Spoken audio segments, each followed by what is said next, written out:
Sean todos bienvenidos a una nueva edición de su espacio La Voz del Tribunal Constitucional.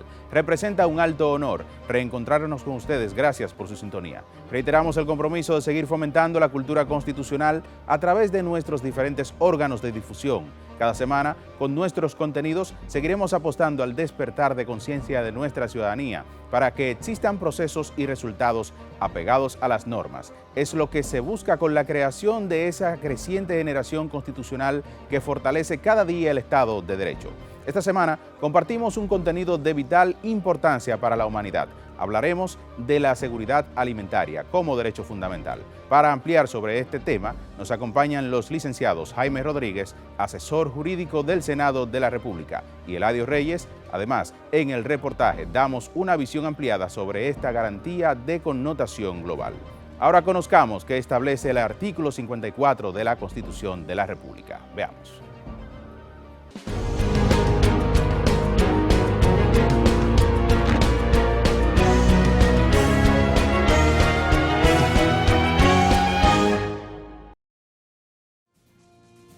Artículo 54. Seguridad alimentaria. El Estado promoverá la investigación y la transferencia de tecnología para la producción de alimentos y materias primas de origen agropecuarios con el propósito de incrementar la productividad y garantizar la seguridad alimentaria.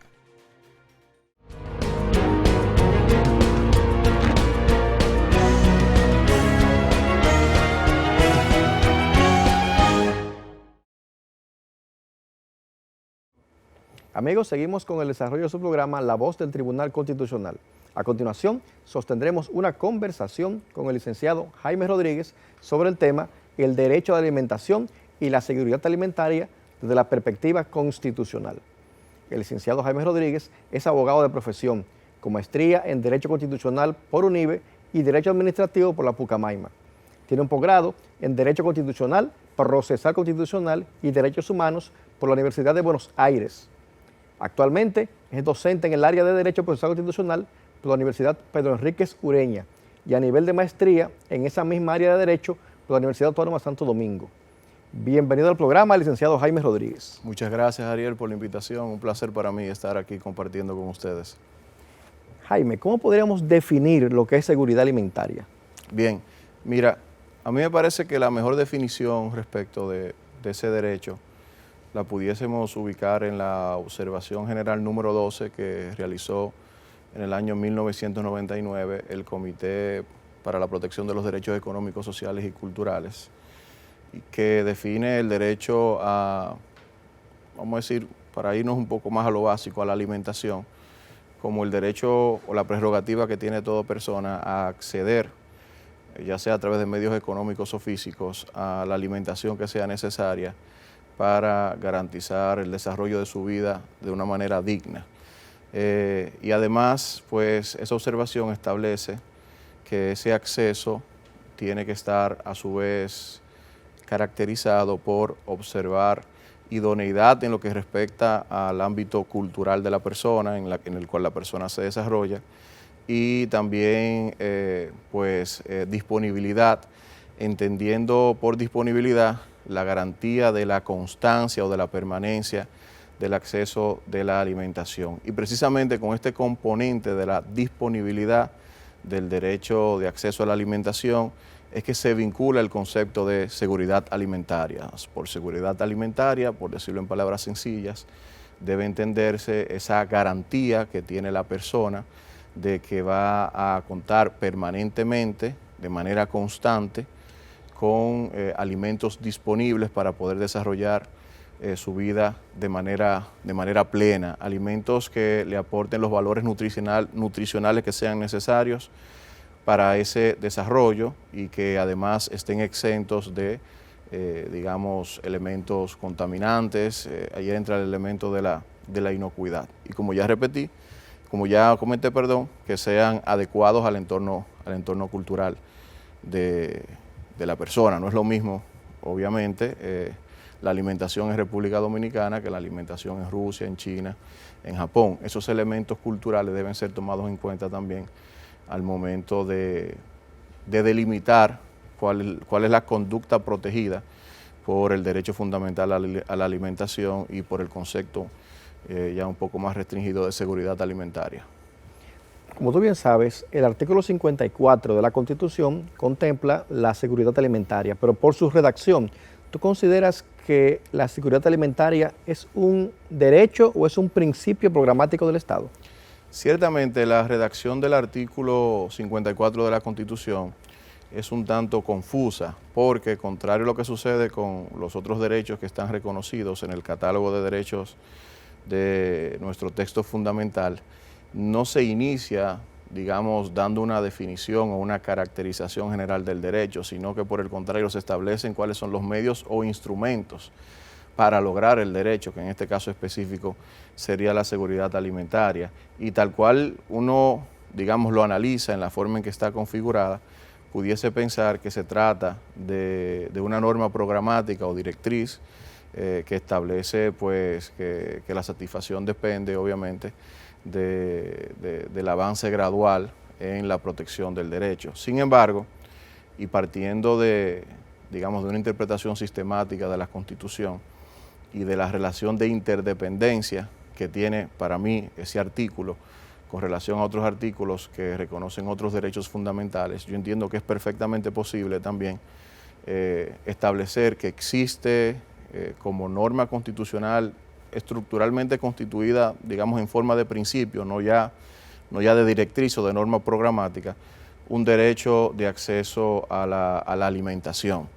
De hecho, ese derecho me parece uno de los derechos que guarda mayor interdependencia con otros derechos. Por ejemplo, cuando se lee el artículo que hace referencia a la protección de las personas de la tercera edad, de manera expresa establece como parte de las obligaciones del Estado el deber de garantizar un subsidio alimentario en el caso de las personas que vivan en situación de indigencia. Algo similar sucede, por ejemplo, cuando se hace referencia al derecho a la salud, que se establece que el Estado tiene la obligación de proveer los medios necesarios para las personas para que puedan desarrollar su vida sana, dentro de los cuales obviamente está una alimentación adecuada. Por solo citar dos derechos, pudiésemos también hablar del derecho al trabajo en lo que respecta específicamente al derecho a un salario justo, que pudiese dar para otro programa, ¿verdad? ¿Qué es un salario justo? Pues evidentemente el salario, históricamente, y del punto de vista también de su finalidad jurídica, el salario mínimo como tal, está vinculado precisamente a garantizar sobre todo el sustento de la persona, y dentro de ese sustento está obviamente la alimentación que es necesaria para que esa persona pueda desarrollarse. ¿Es posible tutelar judicialmente, y de qué modo es posible esto, la seguridad alimentaria? Sí, esa es una pregunta muy interesante porque una de las cuestiones que más se debate cuando se trata de derechos económicos, sociales y culturales, como es el caso, es el tema de la exigibilidad de los derechos a nivel judicial, por el hecho de que se sostiene que, contrario a los derechos civiles y políticos, estos derechos requieren una prestación positiva del Estado, es decir, un deber de actuación por parte del Estado, no un deber de abstención por parte del Estado. Sin embargo, yo entiendo que hay diversas estrategias de exigibilidad de un derecho de este tipo, algunas directas, otras indirectas. Dentro de las estrategias directas, tomo como referencia un principio que incluso ha sido reconocido en varias sentencias del Tribunal Constitucional, que es el principio de progresividad de los derechos sociales y de no regresividad. Entonces, ese principio implica que si el Estado ha desarrollado algún tipo de política vinculada a la satisfacción de un derecho social, como sería en este caso el derecho a la seguridad alimentaria o a la alimentación, si queremos entenderlo de manera general, si pretende eliminar esa política o reducirla o limitarla, tendría una carga argumentativa especial de justificación de las razones por las cuales se está limitando o eliminando, y en caso de que no sea posible justificarlo, para lo cual se puede hacer uso del principio de razonabilidad, se tendría que retener una violación, una afectación al derecho fundamental como consecuencia de la violación a ese principio. Imaginemos, por ejemplo, por citar un caso concreto, que el Estado decida limitar o eliminar la política de alimentación en los planteles estudiantiles. Eso obviamente supondría una regresión en lo que respecta al derecho a la alimentación para esa comunidad específica que son los estudiantes. Entonces, en ese caso, pues evidentemente estaría afectando ese principio y estaría violando el derecho. Hay otras formas, en mi opinión, indirectas también, a través de las cuales se puede tutelar ese derecho. Primero, mediante su vinculación o interdependencia con otros derechos que son de naturaleza civil y política, por ejemplo, con el derecho a la igualdad. El hecho de que el Estado, en el desarrollo de sus políticas para garantizar la seguridad alimentaria, la alimentación de la población, establezca criterios de acceso que resulten discriminatorios, es una forma también de considerar que se está afectando el derecho fundamental a la seguridad alimentaria o a la alimentación.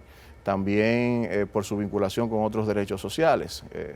Hay una sentencia muy famosa del Tribunal Constitucional, fue una de sus primeras sentencias, en la cual el Tribunal Constitucional consideró contrario al derecho fundamental de acceso al agua potable unas restricciones que adoptaron unas instituciones públicas, creo que fue el Ministerio de Salud Pública y un organismo que tiene que ver con la calidad de los bienes y productos para la eliminación de la venta de agua a granel en algunas comunidades, pero era literalmente la única forma de acceso que esas comunidades tenían a agua potable porque digamos que el sistema tradicional de suministro no llegaba a ellas.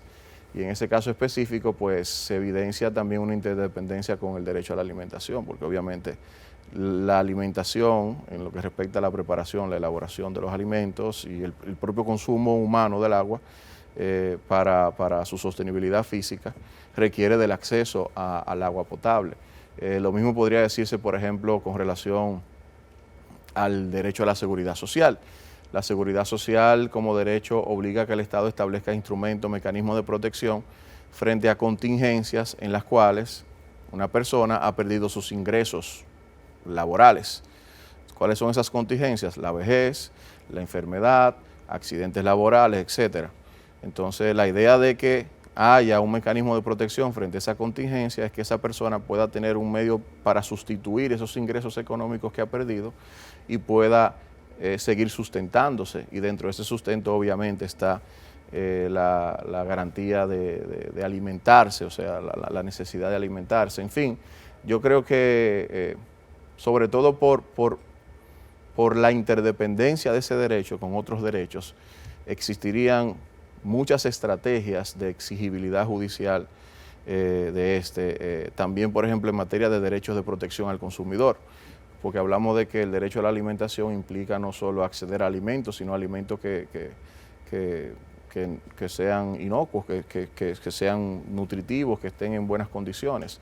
Y ahí se vincula, pues obviamente, con el derecho de protección al consumidor, que implicaría exigir pues, al Estado o en todo caso a los particulares privados que comercializan con esos bienes, con esos alimentos, que lo hagan de una manera que sea adecuada para el consumo humano. Hay juristas que entienden que existe un derecho humano a la alimentación. ¿Cuál es tu parecer al respecto? Bien, esto es una discusión, ¿verdad?, que ya rebasa un poquito lo jurídico y entra al tema de lo filosófico, al fundamento de los derechos. ¿Cuál es el fundamento de los derechos? Sobre eso se ha discutido bastante. Yo tengo la posición de que los derechos son una construcción humana, vamos a decirlo así, que dependen sobre todo de circunstancias históricas, sociales, culturales, etc. Sin embargo, también hay que reconocer que uno de los principales elementos para la fundamentación de los derechos tienen que ver con el concepto de necesidad. Entendiendo necesidad en el sentido, digamos, más literal que pudiésemos entenderlo, en este caso como una necesidad física. Y desde esa perspectiva, obviamente, los seres humanos tienen una necesidad física de alimentarse. Y viéndolo desde esa perspectiva de los derechos fundamentados en necesidades inherentes a la persona, que son digamos, correlativas a su propia existencia, habría necesariamente que concluir que existe un derecho humano a la alimentación, un derecho humano que que está directamente vinculado con el propio derecho a la vida y con el propio derecho a la dignidad. ¿Requiere el derecho a la alimentación de garantías institucionales que logren su plena efectividad? Claro, o sea, no basta simplemente con la posibilidad de exigir judicialmente el cumplimiento del derecho. El Estado tiene que organizar un sistema de protección social para garantizar el acceso de ese derecho a las personas.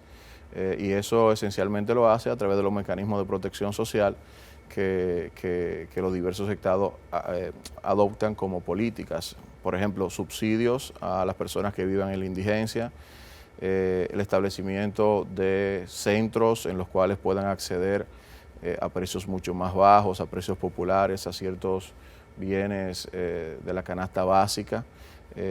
Ya mencioné los mecanismos de protección a través de la seguridad social.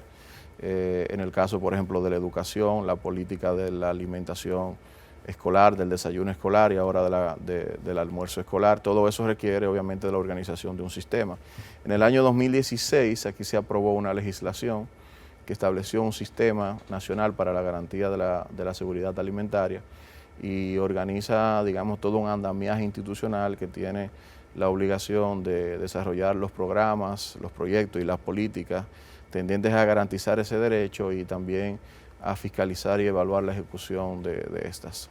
Muchas gracias, licenciado Jaime Rodríguez, por acompañarnos en nuestro programa. Muchas gracias.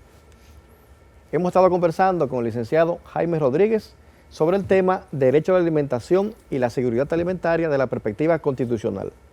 No se muevan porque tras la pausa seguimos con más de su espacio, La Voz del Tribunal Constitucional.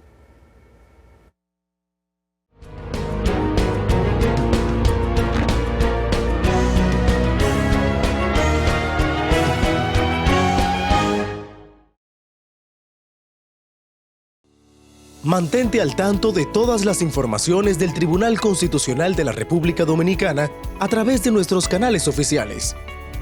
Página web www.tc.gov.do. App móvil Mi TCRD, disponible en App Store y en Google Play. Redes sociales, Facebook Tribunal Constitucional RD, Twitter e Instagram como Tribunal Const RD, YouTube Tribunal Constitucional, Flickr TCRD, periódico institucional de circulación mensual La Voz del Constitucional, programa de televisión La Voz del Tribunal Constitucional y La Voz del Tribunal Constitucional Radio. Tribunal Constitucional de la República Dominicana. 10 años de justicia constitucional ciudadana. En la Secretaría del Tribunal Constitucional estamos realizando cambios para eficientizar nuestros servicios.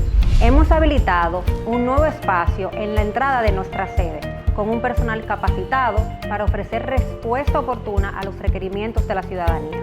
Esta modalidad tiene como meta reducir el tiempo de espera al momento de realizar los múltiples trámites que se gestionan desde la Secretaría y a la vez desarrollar servicios más cercanos a los ciudadanos y ciudadanas, donde el principio y el valor de la dignidad humana sea el vector que oriente nuestras actuaciones, sirviendo de puente entre el tribunal y la ciudadanía. Así que recuerda que en el Tribunal Constitucional continuamos innovando para brindarte un mejor y más eficiente servicio.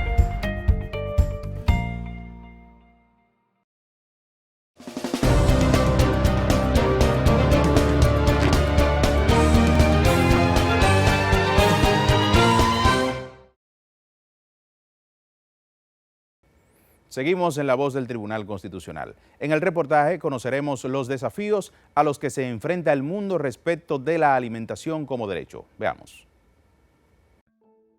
La seguridad alimentaria es un derecho humano fundamental, toda vez que los alimentos sean esenciales para la vida, razón por la cual los gobiernos y organismos internacionales le dedican especial interés al tema, más aún en tiempo de crisis o de guerra, como los que está viviendo la humanidad hoy en día y que amenaza con poner en peligro el suministro de alimentos a los ciudadanos de muchas naciones.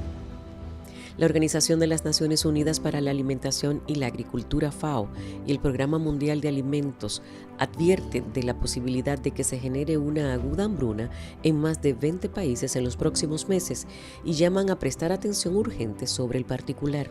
Lo más grave de la advertencia de la FAO y de la PMA es que anticipan, se prevé que el hambre aumentará drásticamente en la mayoría de las regiones del mundo, abarcando varios continentes, incluyendo América Latina y el Caribe, y en esta zona, en particular, Haití. En el caso dominicano, técnicos agropecuarios sostienen que aunque hay sectores de la población que pasan hambre, la problemática de una eventual hambruna es poco probable, por cuanto en el país se produce más del 80% de los alimentos básicos que consume la población, tanto local como flotante o temporal, integrada por turistas o personas que están de paso por el territorio nacional. Consultado sobre la posibilidad de que el conflicto armado entre Rusia y Ucrania afecte la producción agropecuaria del país, Danilo Severino, secretario general de la Asociación Nacional de Profesionales Agropecuarios, ANPA, dijo que si bien esos países producen el 30% de los cereales que consume el mundo y los rusos el 50% de los fertilizantes, no cree que se registre una hambruna aguda en el país. La salida de estos productos están siendo obstaculizados porque lo primero que se destruye son en las guerras, son los puertos, los aeropuertos, por donde salen los productos. Y eso lamentablemente se ve a diario cómo se le está pidiendo a estos países facilidades para que se produzca una vía de salida para estos productos.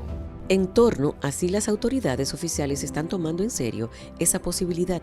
El profesional agrícola y dirigente gremial precisó: en nuestro país, fundamentalmente en nuestro país, tiene que prepararse para eso. El presidente de la República, el 16 de mayo, exactamente el 16 de mayo, emitió un decreto un plan, donde el presidente Abinader establece un plan de siembra, RD siembra.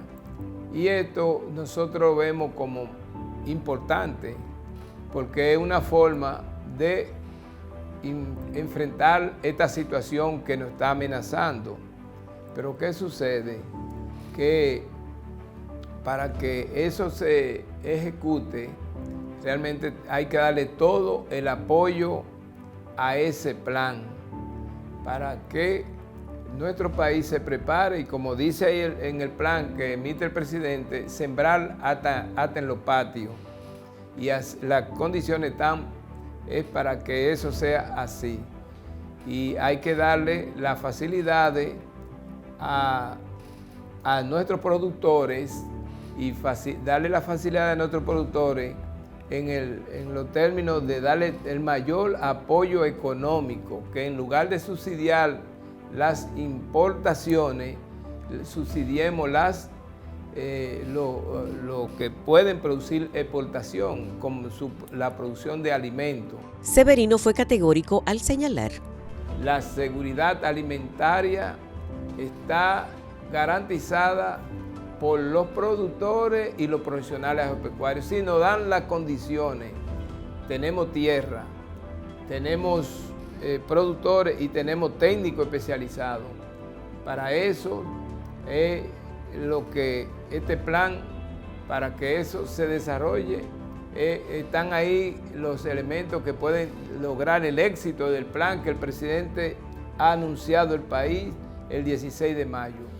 Como colofón, el presidente de los profesionales agropecuarios indicó: nosotros tenemos que orientar a nuestra familia a producir también a nivel del hogar. Se puede producir los ajíes, se puede producir tomate, se puede producir el cilantro, se puede producir el plátano, se puede producir una serie de rubros que con facilidad se pueden producir en un área mínima. Y yo he visto aquí en lo que es el cultivo hidropónico o el cultivo cualquier cultivo que tú lo produces en una simple maceta. Lo que necesitamos que nuestra población tenga comunicación a nivel de la estructura que tiene agricultura. Una acción encaminada a promover la creación de conciencia sobre el tema, la ONU creó mediante resolución de su Asamblea General el Día Mundial de la Seguridad Alimentaria, derecho que en República Dominicana está consagrado en la Constitución en sus artículos 54 y 57. El primero plantea garantizar la producción de alimentos y el segundo instituye un subsidio alimentario para los indigentes. En general, se ha establecido que los seres humanos tienen derecho a una alimentación adecuada, por consiguiente no deben padecer hambre. Es por esa razón que desde siempre se ha planteado la necesidad de garantizar la seguridad alimentaria de todos y no obstante, millones de personas mueren de inanición en el mundo. Basado en el principio de que todos los hombres, mujeres y niños tienen derecho inalienable a no padecer de hambre y malnutrición, a fin de poder desarrollarse plenamente y conservar sus facultades físicas y mentales. La FAO ha realizado cumbres desde el 1974, la primera en 1996, la segunda para tratar el tema de la necesidad de orientar a los países y gobiernos de cómo enfrentar la problemática del hambre.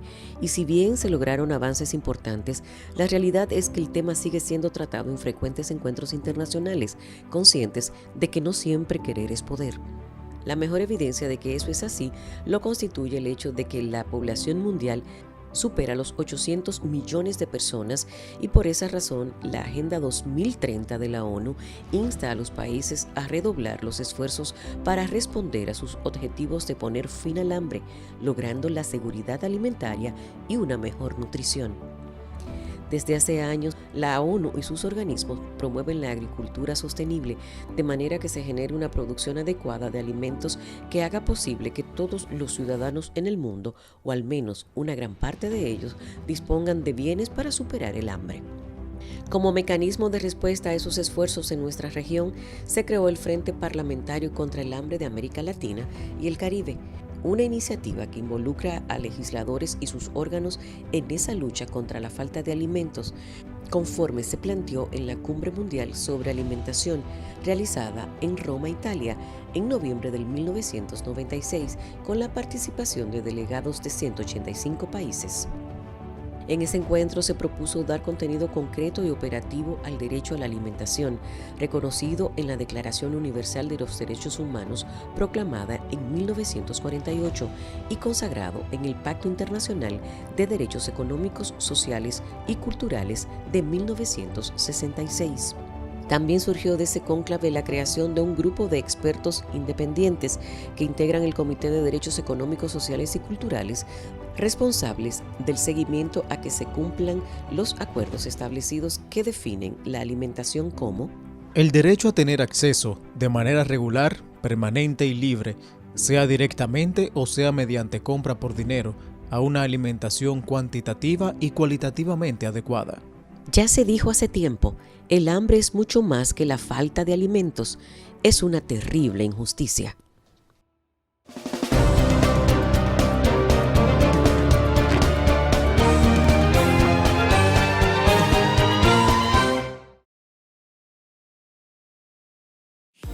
La Voz del Tribunal Constitucional Radio ahora está en Spotify. Síganos y disfrute de todo el contenido donde quiera que esté. Encuentre nuestro podcast como La Voz del Tribunal Constitucional Radio y podrá escuchar todos los episodios de nuestro programa. La Voz del Tribunal Constitucional Radio, ahora en Spotify.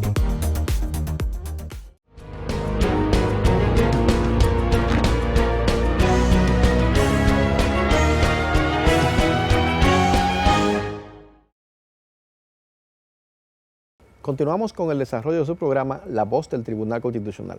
A continuación, sostendremos una entrevista con el licenciado Eladio Contreras Reyes sobre el tema la seguridad alimentaria y la ley número 589/16 sobre soberanía alimentaria. El licenciado Eladio Contreras Reyes es economista de profesión con posgrado en Dirección Financiera por APEC. Además, fue viceministro del Ministerio de Agricultura y actualmente se desempeña como asesor externo de la Junta Agroempresarial Dominicana. Bienvenido a nuestro programa, licenciado Eladio Contreras Reyes. Muchas gracias, Ariel. Gracias por invitarme a tan visto programa. Licenciado, la seguridad alimentaria está consagrada en el artículo 54 de la Constitución. ¿Cuál es la importancia que tiene esto para el desarrollo de la nación? Bueno, el artículo 54 se encuentra en el capítulo de derechos económicos y sociales de nuestra Constitución. Ya de por sí le da una categoría constitucional a ese derecho que tiene el ser humano de la alimentación digna y sana. Entonces entendemos que desde la Constitución el Estado Dominicano le confiere esa gran importancia. Eso es en lo que tiene que ver con la Constitución. Pero, si me permite, para hablar de seguridad alimentaria hay que remontarse a muchos años atrás. En los años 60, 70, hubo grandes hambrunas en el mundo y desde ese tiempo los organismos internacionales, como es la FAO es la organización especializada de la ONU que tiene que ver con la agricultura y la alimentación. Desde esos años se han estado celebrando cumbres, conferencias, seminarios para tratar el grave tema de lo que es el hambre. Y repito, desde esos tiempos se han tomado decisiones donde la seguridad alimentaria ha ido evolucionando en el tiempo porque en un momento dado solamente se entendía por seguridad alimentaria la disponibilidad de alimentos, sin importar el origen de esos alimentos y también sin importar el acceso que tenían las personas a los mismos y también sin importar, lo más importante, cuál era el daño que se le generaba a la naturaleza para producirlo. Entonces, el término seguridad alimentaria ha ido evolucionando y por eso es que se entiende que hay seguridad alimentaria cuando las personas tienen acceso continuo tienen las condiciones económicas, también se respeta la diversidad y se hace bajo un esquema de sostenibilidad ambiental, económico y social para el acceso, repito, a alimentos sanos que le garanticen una vida activa y sana, de pleno progreso y desarrollo. Licenciado, como usted bien sabe, actualmente el mundo observa una guerra ruso-ucraniana. Esta guerra ha afectado de algún modo algunos rubros alimenticios, como el cereal, por ejemplo. Y hay quienes han pronosticado una hambruna a escala mundial. A su juicio, ¿usted cree que el Estado Dominicano está preparado en cuanto a la seguridad alimentaria para poder sortear esta crisis? ¿Cuál es su parecer? Bueno, nuestro país debe sentirse bendecido por la naturaleza y por la gente que lo conformamos, lógicamente. Digo eso porque nuestro país es de los pocos países del mundo donde la autosuficiencia agroalimentaria supera el 80%. Es decir, del 100% de la demanda agroalimentaria que tenemos en el país, en nuestra república se produce más del 80%. Entonces, independientemente de que el conflicto bélico que se está registrando en Ucrania, donde Rusia invadió a Ucrania, eso ha impactado una serie de productos básicos, entendiendo granos, aceites y combustibles. Todo eso indudablemente que ha impactado hacia el alza los precios de esos productos. Pero, repito, como el país se autoabastece en más del 80%, somos de los países del mundo que vamos a salir menos afectados. Lógicamente que desde el gobierno nosotros apelamos a que permanentemente le dediquen esfuerzos a ver cómo el país puede sobrepasar esta situación, porque en los últimos meses, por diversas razones, la tasa de inflación se ha disparado y ha prácticamente superado la expectativa de inflación que se tenía prevista. Pero antes de finalizar, mi querido amigo Ariel, me gustaría hacer un comentario rápido sobre una información que salió en el día de ayer en la prensa.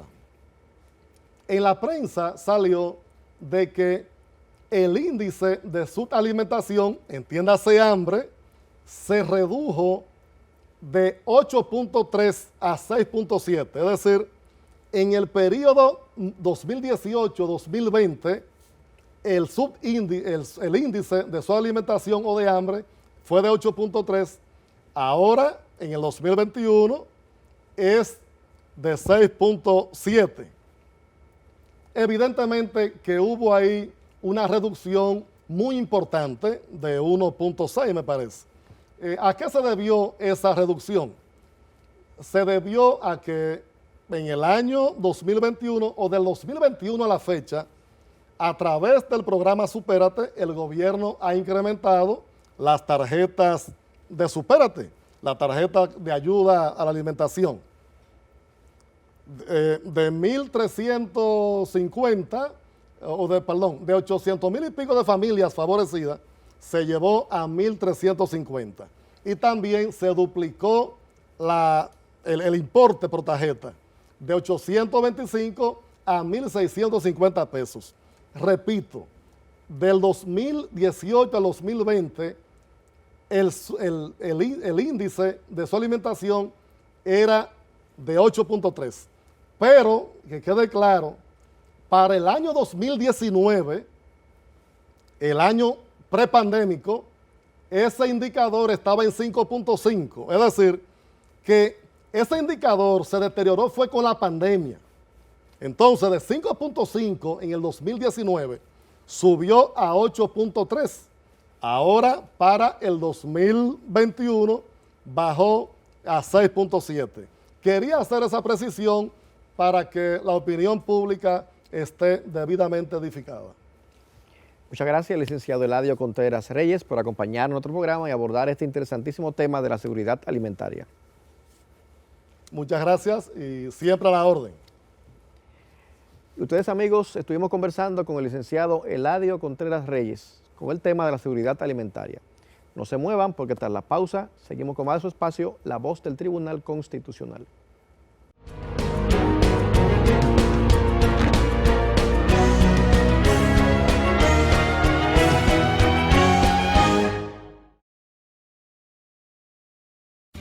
El Tribunal Constitucional de la República Dominicana tiene como misión la difusión y divulgación de nuestra Constitución.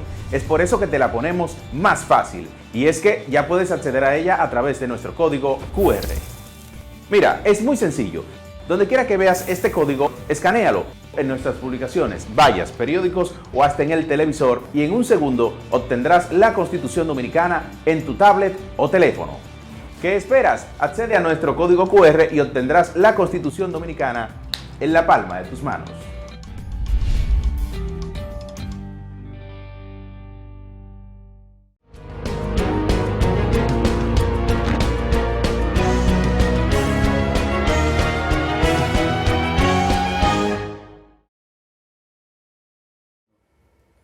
Esta semana en la efeméride constitucional conoceremos cuántas veces ha sido reformada la Constitución Dominicana y bajo cuáles alegatos. Vamos a ver. A lo largo de su historia, República Dominicana ha tenido 40 constituciones o una constitución reformada en 39 ocasiones, conforme lo explica el magistrado presidente del Tribunal Constitucional, Dr. Milton Ray Guevara. Muchas de las reformas de la Carta Sustantiva proclamada el 6 de noviembre de 1844 han estado relacionadas con procesos electorales y el interés de políticos y gobernantes por agenciarse la posibilidad de aspirar a reelegirse o acumular mayores poderes en el ejercicio de sus mandatos. Nuestra Constitución fue reformada por primera vez en 1854 y la más reciente en 2015. Esas 39 reformas han sido realizadas por 15 gobiernos diferentes en igual número de periodos gubernamentales. Tal es el caso de la reforma aprobada y proclamada el 25 de julio de 2002, la cual habilitó la posibilidad de reelegirse del presidente de turno en ese momento, quien efectivamente se postuló sin éxito para un segundo mandato consecutivo. La Carta Fundamental de la Nación volvió a ser reformada en 2015. también con el propósito de habilitar al presidente de turno para buscar un segundo mandato consecutivo, quien aspiró y logró otro periodo de 4 años al frente de la cosa pública.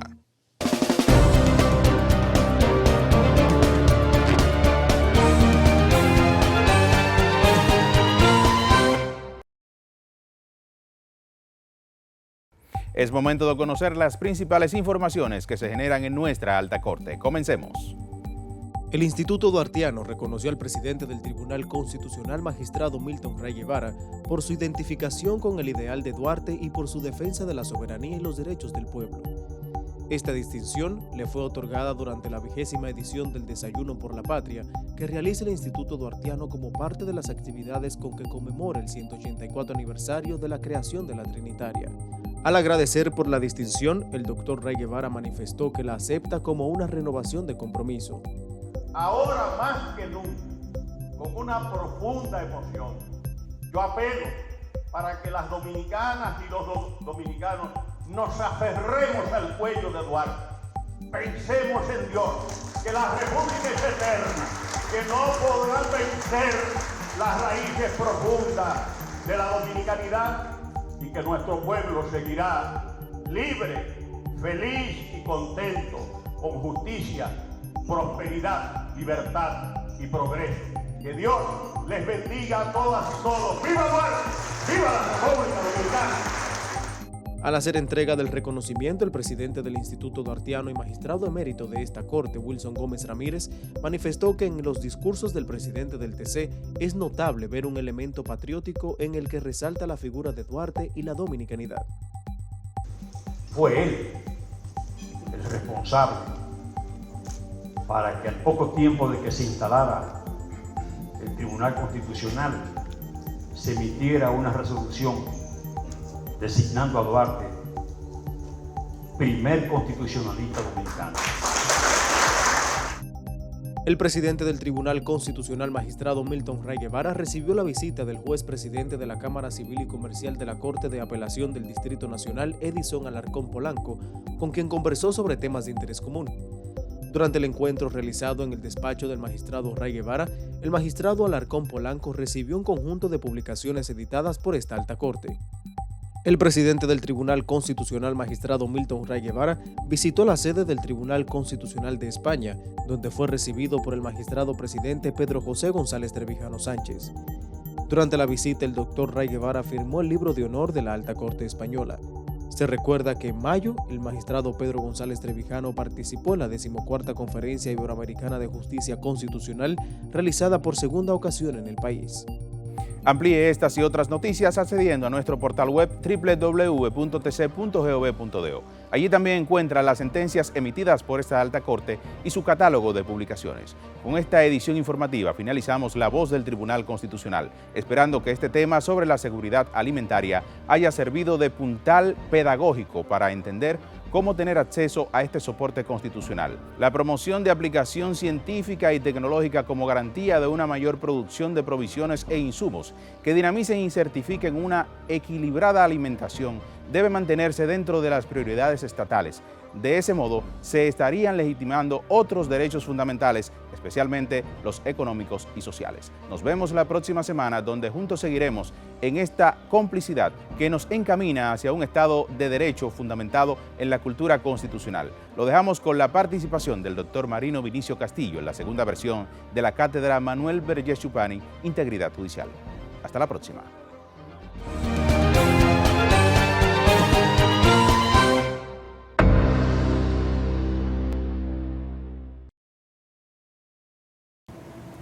En mi generación, la mayoría de los profesores universitarios, con excepción de unos pocos, muy brillantes por cierto, eran jueces de la Honorable Suprema Corte de Justicia. Muchas veces he pensado que al conducir nuestra formación, precisamente jueces de esos niveles, quedábamos dotados de un respeto deontológico básico para la magistratura ante la cual desarrollaríamos nuestras vidas profesionales. Ya antes la cátedra de Derecho estaba confiada abogados notabilísimos de consagración y reconocimiento asombrosos. Voy a hacer pues un tributo en la evocación de los nombres de los que me correspondieron como maestros, al tiempo que confieso mi pesar por no tener espacio para mencionar a otros tantos merecedores de figurar en la escala más alta de los méritos. Un pase de lista que me sirva de morral. Hipólito Herrera Villini, Manuel María Guerrero, Froilán Tavares, Leoncio Ramos, Manuel Ubaldo Gómez, Juan Morel, Damián Báez, Manuel Ramón Ruiz Tejada. Claro está, no puedo omitir la mención de la erudición de un Lolón de Coudray, de su hermano Feliservio, de un Justino del Castillo, de un Ángel María Soler y otros tantos, de los cuales supe por la referencia de mis mayores, abogados que pertenecieran a sus generaciones.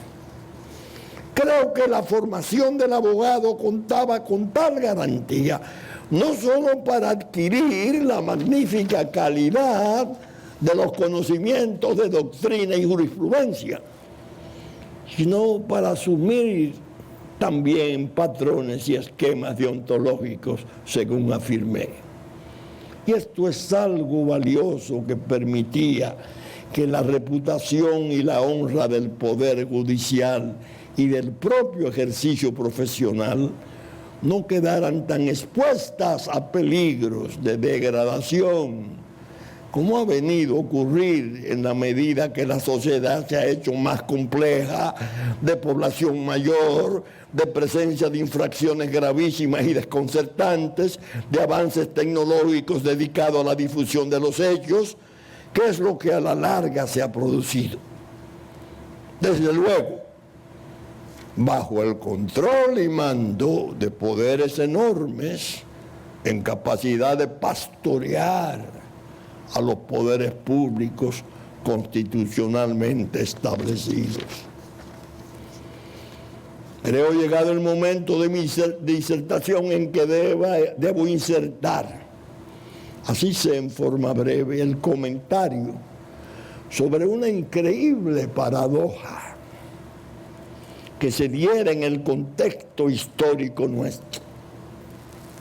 De una parte, la obscenidad opresiva de la tiranía para el provecho de todo cuanto fuera de su interés directo, para lo cual no había justicia.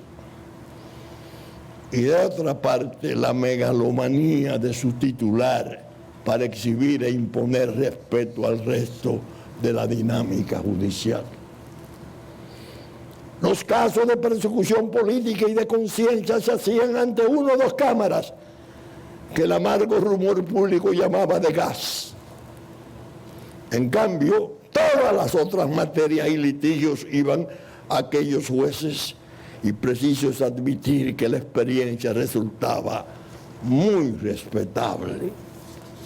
Extraña y chocante paradoja que pasó a confirmarse como una realidad, y así se pudo ver cómo el grueso del aparato judicial de entonces impartía justicia para dirimir los conflictos entre particulares con una extrema imparcialidad y en términos sobresalientes en la técnica jurídica. Esos profesores que he mencionado y los otros muchos fueron exponentes singularísimos de honradez y merecieron el respeto y la admiración tanto de la clase de abogados como de la sociedad en general, sometida a terribles rigores bien conocidos. Es un testimonio que lo estoy solo reiterando, porque lo he expuesto en otras partes con mucho detalle mediante lo que he considerado un deber generacional de cumplimiento necesario, en el sentido de que los anhelos de libertad infinitos del pueblo en el año 1961, una vez cumplidos, sirvieron de base y contexto para humillar y ofender en forma realmente lamentable a todos aquellos que habían servido en esas posesiones durante la tiranía. Se le dio paso entonces a la ilusión de que vendrían prodigios encargados de dotar a la República de un aparato judicial ejemplar. Se olvidaban de los otros poderes públicos y ya los privados, y no previeron la anquilosis que afectaría a la función judicial en medio de un descrédito desbocado que pareció ser rescatado en los últimos tiempos, pero que como balance sigue siendo inseguro, cuando no pernicioso. Desgraciadamente los pronósticos siguen siendo desfavorables, pese al mucho humo y al incienso con que se pregonaran los mejoramientos.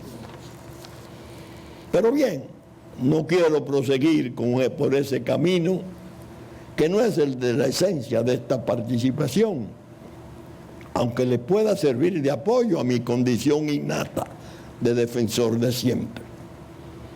En fin, a esa connotación de la enseñanza que recibieron, acompañaba además una severa exigencia de los textos gloriosos de los Garó, Elí, Ruz, Gorfe, Jiménez de Azúa, Carrara, Ferri y Erin, así como Yoserán, Ripper, Planiol, Garzonés, César Brí y otros tantos hombres formidables del saber que en sus obras trazaron enseñanzas y maneras de razonar en buen derecho, lo que contribuye a la formación del abogado, cavándose así una zapata sólida y estable para poder atender las exigencias no solo de una dedicación que requiere una vocación personal sensitiva, sino que también entraña la condición de ser depositario de responsabilidades sociales y humanas